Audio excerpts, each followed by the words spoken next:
አብዛኞቹ ኮሜንታተሮች ሞተች እያሉ ነበር። ነገር ግን ኤፍራታ አልሞተችም። እናም ካነቃት በኋላ ሁለተኛ ማን ሂጅ ብሎች ነው ለምን ይርሽ ሁለተኛ እኔ ሳልፈቅድልሽ ወይም ደግሞ እዛ ቤት እንድትሄጅ አልፈልግም ይላታል።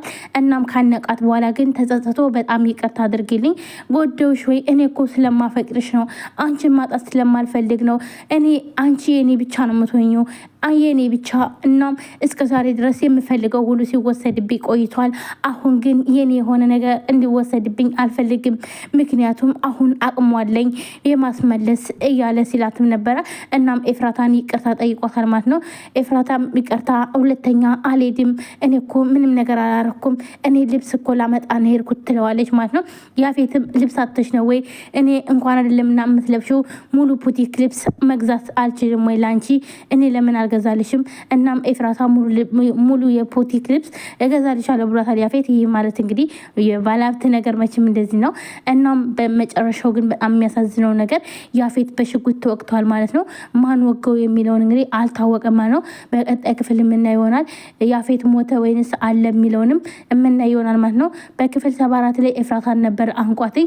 ሁላችሁም ኮሜንት ላይ ኤፍራታ ሞተች እያላችሁ ስትሉ ነበረ። ኤፍራታ ግን አልሞተችም ማለት ነው። ቢያንቃትም ግን ያው ጎረሮዋን ይዟት ነበር በጣም ማለት ነው። እናም እሱ ደግሞ ተናዶ ስለሆነ ይሄን ነገር ያደረገው በጣም ይቅርታ አድርግልኝ ብሎ ሲለምናት ነበር ማለት ነው። እናም የኔ ብቻ ነሽ የኔ ብቻ ስለዚህ ማንም እንዲነካብኝ አልፈልግም እያላት ነው ኤፍራታ ነው ማለት ነው። አንቺ የኔና የኔ ብቻ ነው የምትሆኚው ሲላት ኤፍራታም እኔ እኮ ያንተ አይደለሁም ያንተ ሙኜ አላቅም አንተ እባክህን ጭንቅላትህ አይሰራም እና አይምሮ ትክክል ስለማይሰራ እንደው ብትታከም ይሻልሃል ስትለውም ነበር ማለት ነው። እሺ ከጎኔ ሁኝ ብቻ አንቺ ነሽ የምታስፈልጊኝ ሌላ ምንም አይነት ነገር አያስፈልገኝም ይላታል። እና ቤዛም ያው ግዴታ ሴት እስከሆኑ ድረስ እስከዛሬ ድረስ በገነት ነበር። እናም ገነት አሁን ላይ ለኤፍራታ ብላ ነበር እዛ ቤት የሰው ቤት ሰራተኛ ሆና የኖረችው። እናም አሁን ላይ ግን ኤፍራታን ስታጣተኝ አሁንማ ምናለኝ ድሮም እኮ ልጄን ብዬ ነበረ ዝቅ ብዬ ስሰራ የነበረው ብላ ጥላቸው ሄዳለች። እናም ግዴታ ቤዛና ጽ ናቸው ቤት ያሉት።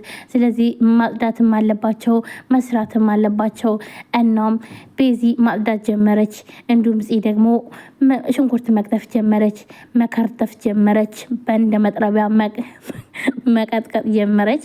እናም ያው ምግብ እየሰሩ ያለ ቢኒያም ይመጣል። እናም ቢኒያምና ናታን አንድ ላይ ቆመው ያለ ዛሬ ቆይ ሴቶች የሉም እንዴ ይላል። አሉ ክችን ገብተው ምግብ ካልሰራም ብለው ግን እኛ ወደ ውስጥ ከመግባታችን በፊት እኔ እናንተ የምናወራው ወሬ ያለን እናም እባክህን እናውራ ይለዋል ማለት ነው።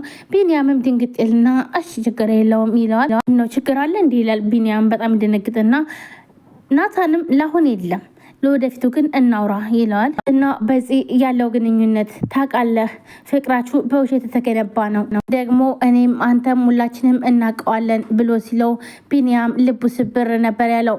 ምክንያቱም እስከዛሬ የሚፈራው ነገር ጽ ካስታወሰች እንዴት ነው የምሆነው በውሸት እንደቀረብኳት እስካወቀች ከራቀችኝስ እንዴት ነው የማደርገው እንዲሁም አሁን ላይ በጣም አፍቅሬያታለሁ እያለ እያሰበ ነበረ።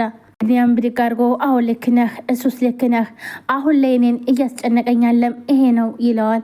እህትህ ለሰከንድ እንድትከፋ አትፈልግም እኔም ቢሆን አልፈልግም አውቃለሁ ነገር ግን ጽን ከምትለው በላይ አፈቅራታለሁ ይለዋል ማለት ነው። ምንም ብስጭትልና የራሱ ቁስል ስላለበት ፍቅር ካዘን ውጭ ምንም ጥቅም የለውም። እናም እባክህ ግንኙነታችሁን በቅጥ አርጉት ይለዋል ማለት ነው። እኔ ለእህቴ ምንም እሆናለሁ ከአይኗ ላይ አንድ የእንባ ጠብታ ማየት አልፈልግም ብሎ ማስጠንቀቂያ ይሰጠዋል። አንተን ጓደኝነት ማጣት አልፈልግም ይለዋል።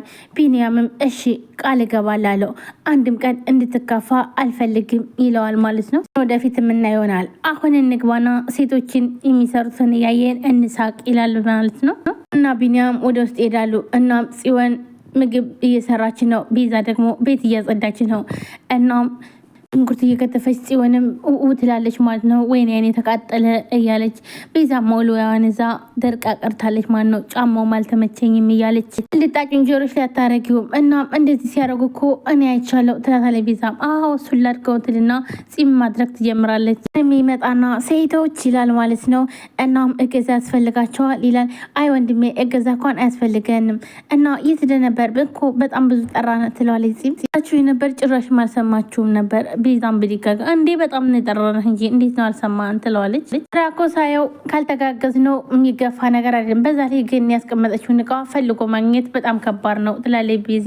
ቢኒያምን ስታየው በጣም ነበር የደነገጠችው። እናም ቢኒያምን በጣም ደነገጠ። ምክንያቱም ስልክ ሲደውላት አተነሳም ነበር። ምንድነው ቁማችሁ ብታዩ ወይ አግዙን ወይ ተቀመጡ ትላለች ማለት ነው። ናታን ብድግ አድርገው እኔ መጀመሪያም እንደማላግዝ ተናግሬያለሁ ይላል። እናም ቢኒያም በቃ እኔ ጽን አግዛታለሁ ብሎ ወደ እሷ ይሄዳል። ቤት ውስጥ ትንሽ ምግብ ስለምሞካክር ይላል። እናም እንዳትጠቀኝ እኔ ማንም አልፈልግም ትለዋለች ማለት ነው። ይህ ማለት ለቢኒያም በጣም ከባድ ነገር ነው። ምክንያቱም ሁሉን ነገር ስላስታወሰች